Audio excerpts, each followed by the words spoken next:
ఒక్కడి మరణం ఇన్ని ప్రాంతాలకు సువార్తను తీసుకుని వెళ్ళిందంటే ఎంత ఘనమైన చావది. ఒక వీరుడి వీరమరణం అది. మనం కూడా కోరుకున్నాం దేవుణ్ణి ఏమని, ప్రభువా నాకు కూడా అలాంటి చావునిస్తావా.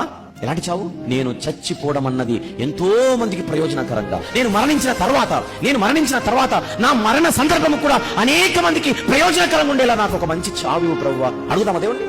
నా మరణం అనేక మందిని వెలిగించేలా ఉండేలా, నా మరణం అనేక మందిలో విశ్వాసాన్ని నింపేలా, నా మరణం అనేక మంది విశ్వాసాన్ని బలపరిచేలా, ఒక కార్య రూపం దాల్చినట్లుగా నాకు అంత గొప్ప మరణాన్ని ప్రభువా అడిగే వాళ్ళు ఎవరున్నారు చెప్పండి. ఇంకొక గంటలో నేను చచ్చిపోతానని తెలిసినా రొమ్ము విరుచుకొని నిలబడ్డాడు మరణం ముందు. అమ్మో చావా, అమ్మో మరణమా, మరణం రాకూడదు అని బయట వాళ్ళు అనుకుంటున్నారు. క్రైస్తవులు కూడా అంతేనా? ఇంట్లో ఎవరైనా చనిపోతే దేవుడు మంచోడు కాదు. క్రైస్తవుల కుటుంబాలలో మరణాలు జరగవా?